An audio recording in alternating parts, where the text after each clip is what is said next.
Irmã Zelinda, nós estamos aqui nessa tarde para conversar um pouco com a senhora. Estamos felizes por ver a irmã Gessi aqui, a esposa do nosso saudoso irmão Antônio Medeiros, né?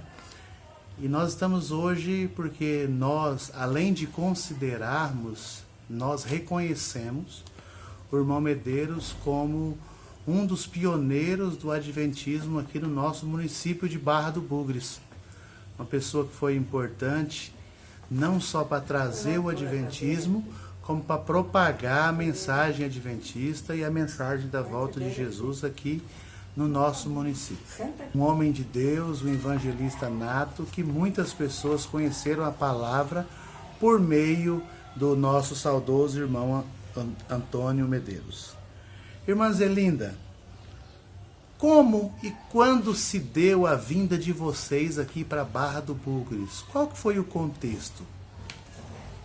Então, a nossa família nós moramos em São Paulo muitos anos. Depois, quando meu pai quis voltar para a igreja, porque ele era muito jovem, muito menino ainda, e teve que trabalhar o sábado, mas ele sempre ficou aquela questão, né? Quando ele quis voltar para a igreja, ele resolveu deixar São Paulo e mudar para o Paraná, onde os pais dele moravam, e a família, ninguém conhecia a nossa mensagem. E voltando lá para o Paraná, ele converteu muitas pessoas.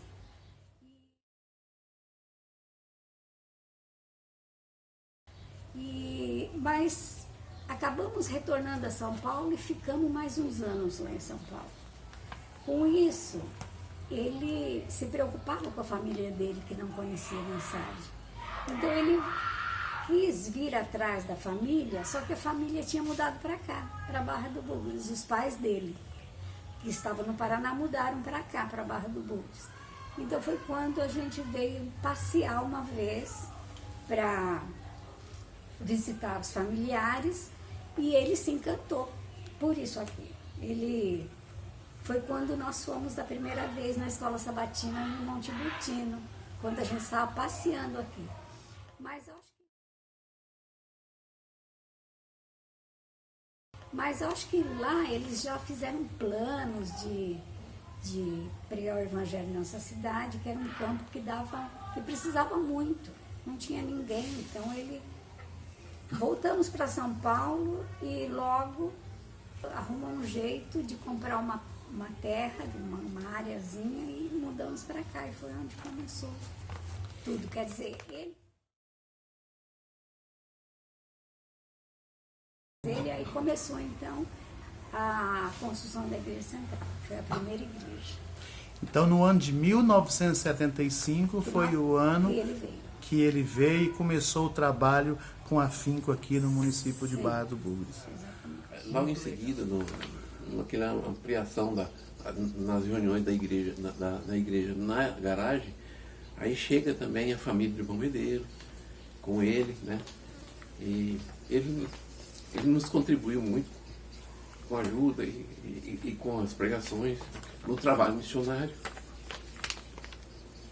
E depois, logo em seguida, nós já começou a igreja, a construção da igreja. Ele contribuiu muito para a igreja.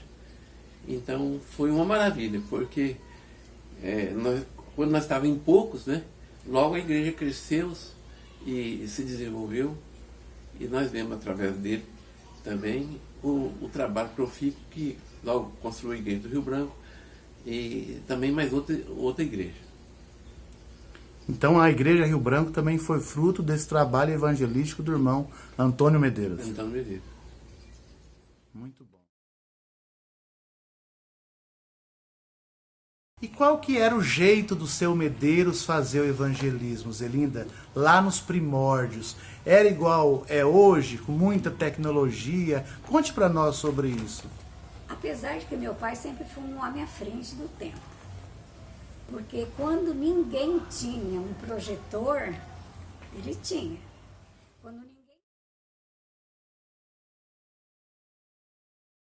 Quando ninguém tinha filmes da paixão, da vida de Jesus, ele tinha. Então ele gostava muito disso. Ele gostava de música, comprou um órgãozinho pequeno para mim, desmontado, para que eu acompanhasse ele nas conferências. E ele sempre comprava material, ele não tinha dó de, tendo um dinheirinho, ele estava investindo em folhetos, em material para evangelismo. Meu pai era um homem muito zeloso pela mensagem, pelo evangelho, e ele era apaixonado por Jesus Cristo. Meu pai enchia a boca para falar o nome de Jesus. E os olhos dele brilhavam quando ele mencionava esse nome. Oh, quão lindo esse nome é! Oh, quão lindo esse nome é! O nome de Jesus, meu Rei. Oh, quão lindo esse nome é! Maior que tudo Ele é. Oh, quão lindo esse nome é! O nome de Jesus. Oh, quão maravilhoso é! Oh, quão maravilhoso é o nome de Jesus, meu Rei. Oh, quão maravilhoso é! Maior que tudo Ele é. Oh, quão maravilhoso é o nome de Jesus. Oh, quão maravilhoso é o nome de Jesus.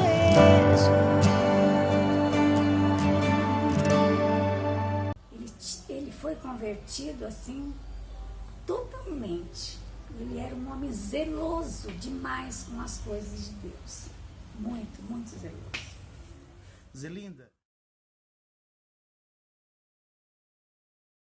Zelinda, fala um pouco para nós sobre aquele salão dos jovens que é hoje. O que acontecia naquele espaço físico ali? Então, ele comprou a casa e quando apareceu esse terreno ao lado para vender, ele comprou também. E lá ele fez uma cobertura de eternite, colocou uns bancos, que eu acho que ele mesmo fez com o martelo.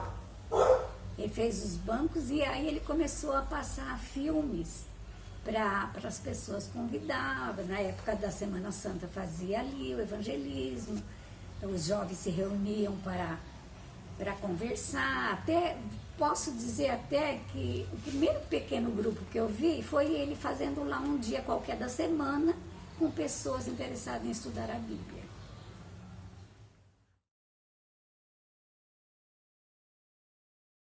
Não vou dizer que ele fez tudo sozinho, porque não foi. Todo mundo ajudou. Ele ajudou na construção da igreja central, né? Agora, a do Rio Branco já foi uma iniciativa dele. Tanto é que ele comprou aquele terreno para fazer a casa dele e do lado tinha outro terreno para vender. E foi onde ele comprou com o dinheiro da minha mãe para construir aquela igreja do Rio Branco.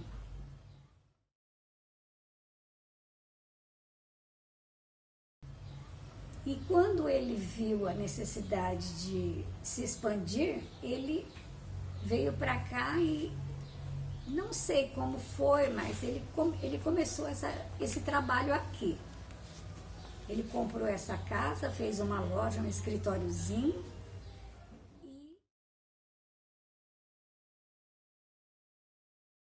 E a igreja começou aí do lado, com a ajuda de todos os irmãos, trabalhando aos domingos, fazendo mutirão. E eles começaram a levantar a igreja aqui do Jardim Primavera. E também tinha um trabalho que ele fazia no Porto Estrela.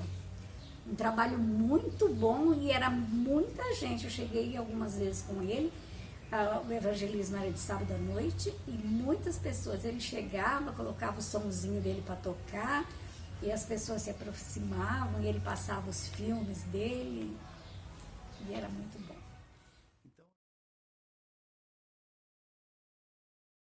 É que meu pai, ele era incapaz de dizer um bom dia para qualquer pessoa que ele encontrasse todos os dias sem acompanhar alguma mensagem junto. Se ele entrasse no comércio, uma moça falasse bom dia, ele fala assim, claro, bom dia, porque o meu Deus me cuidou, deu-nos uma noite maravilhosa. Ele não deixava passar nenhuma oportunidade. Ele viajava para São Paulo, ele ia no ônibus dando folheto para cada pessoa no banco do ônibus, e se houvesse abertura, ele abria ali um debate, sabe, essas viagens longas? Ele ali abria um debate, falava com as pessoas, não se envergonhava do Evangelho, ele amava o Evangelho.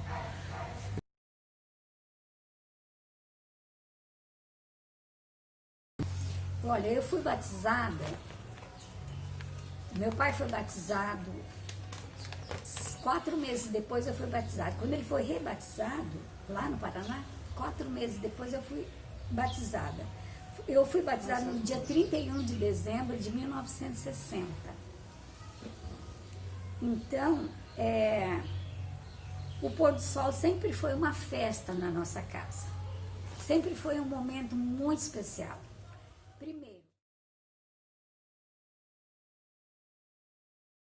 Primeiro, não se cantava um hino, eram muitos hinos. A gente sentava e cantava muito, muito, para depois começar a fazer. Muito antes do sol entrar, nós já estávamos sentados. Minha mãe já tinha feito as comidas, as coisas do sábado.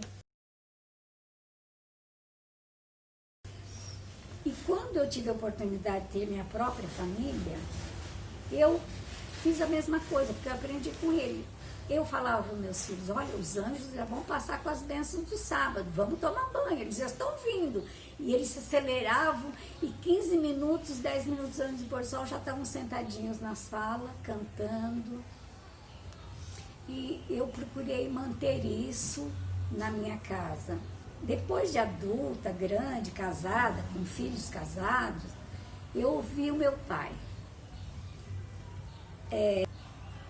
No pôr do sol, ele não queria que a gente convidasse pessoas para ir em casa, porque mudava os assuntos. E a gente sempre fazia assim, comia depois que o sol entrava. Ele na minha casa sempre comeu antes do pôr do sol. Para lavar a louça, antes do pôr do sol, para estar tudo em ordem na hora do pôr do sol. Então, ele mantinha até agora, há pouco tempo, esse costume. Quando nós passamos uma temporada em Santos, recentemente, que ele foi em busca dos netos que estavam fora da igreja,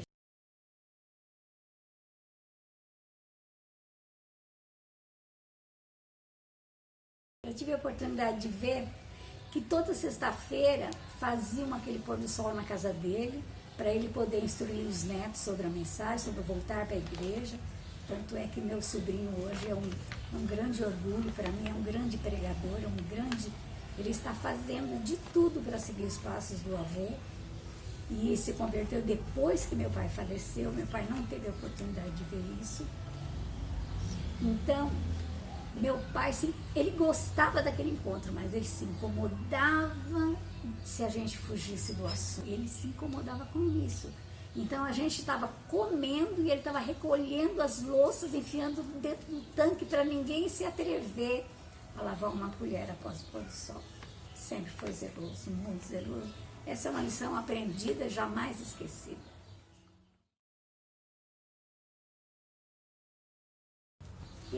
O hino que ele mais gostava era o hino,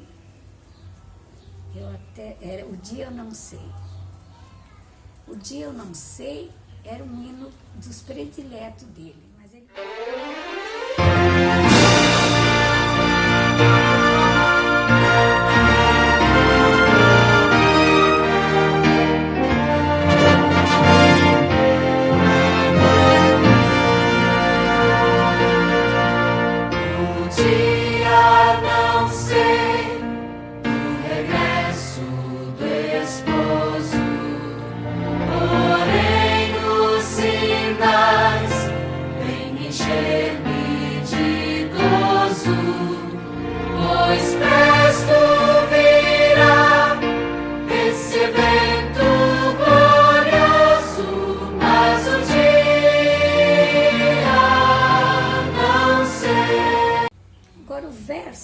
dele, principal, eu não sei, ele gostava muito de entrega o teu caminho ao Senhor, confia nele, mais ele fará.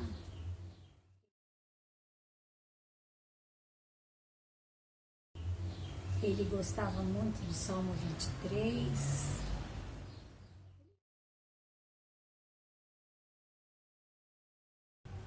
Irmã Zelinda, o seu pai faleceu no dia 17 de janeiro de 2013.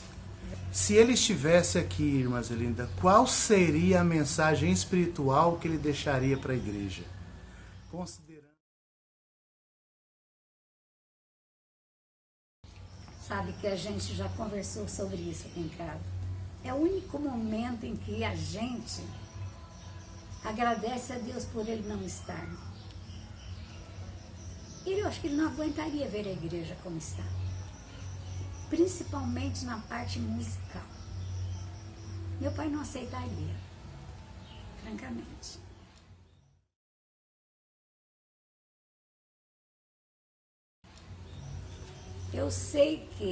Eu entendo que a igreja precisa, que os jovens precisam do modernismo, mas pessoas como nós têm dificuldade de aceitar isso. Entendeu? Os sermãos de hoje em dia não são sermãos assim, de chamar a atenção, de puxar pela orelha, de acordar o indivíduo para a volta de Jesus. E ele era muito volta de Jesus.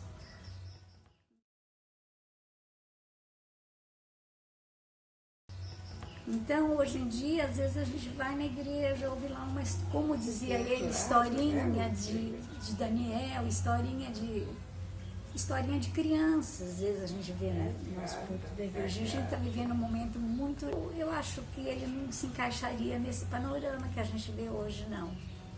Mas eu acho que a mensagem dele foi a que ele deixou para mim nos últimos dias que ele estava no hospital. Muitas vezes ele falava para mim, muitas vezes ele falava assim, olha, são 3. Oração, leitura da Bíblia e testemunho. Isso vai levar o povo para o céu.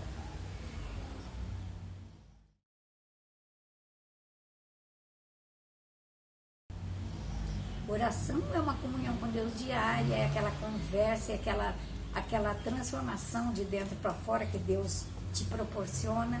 A leitura da Bíblia é o conhecimento da palavra, você vai adquirindo conhecimento e vai se desenvolvendo dentro daquilo que Deus quer de você e vai amando as coisas que Deus tem para dar e vai deixando de fora as coisas que Ele não quer. E o testemunho é uma vida de serviço. É uma vida de servir, de amar o próximo, de ajudar o próximo. É uma vida de não dever nada para ninguém, ter um nome limpo na praça. É um testemunho vivo da sua pessoa. Entendeu? Esse era o meu pai. E nos últimos dias, quando ele não conseguia nem falar para mim, ele só fazia assim para mim. A mensagem estava dada, né? Estava dada. Estava ensinada. Ele tinha uma facilidade tão grande de se expressar, assim, quando você perguntava alguma coisa para ele. Então, ele resumiu nessas 3 palavras como deveria ser a nossa vida daqui para frente. Irmã Zelinda, pensando na manhã gloriosa da ressurreição, você tem plena convicção que o seu pai será ressuscitado? Eu tenho plena convicção. Defeitos todas as pessoas têm. Eu acho que é a hora da balança, entendeu? É onde Deus vai pesar os prós e os contras. E a internação de muitos dias, depois na UTI muitos dias, é hora de... Eu lembro quando o pastor estava ungindo meu pai, eu via no semblante, apesar dele estar em coma induzido, eu via no semblante dele uma tranquilidade, uma paz, entendeu? Eu tenho certeza da presença do meu pai. Ai, gostaria de ter a mesma comigo e com os meus e com os que estão aqui hoje. Se eu falar sobre o meu pai, é muito eu tô fácil. quieta sempre que eu perdi o lição. Escuta nada. Então, ele tinha paixão verdadeira pelo que ele fazia. Fale um pouco sobre a sua mãe, sobre a saúde dela.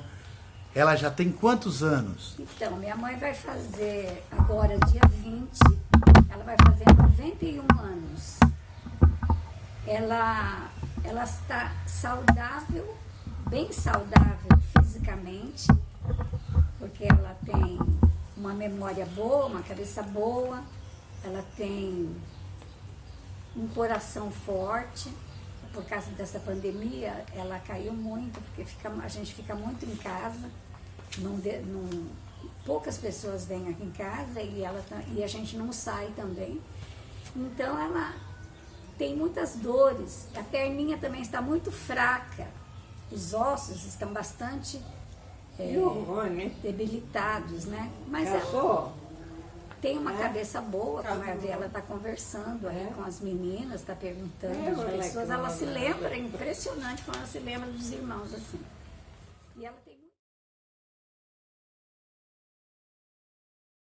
E ela tem muita saudade dos irmãos da igreja, ela ama os irmãos dessas 3 igrejas, tanto é que ela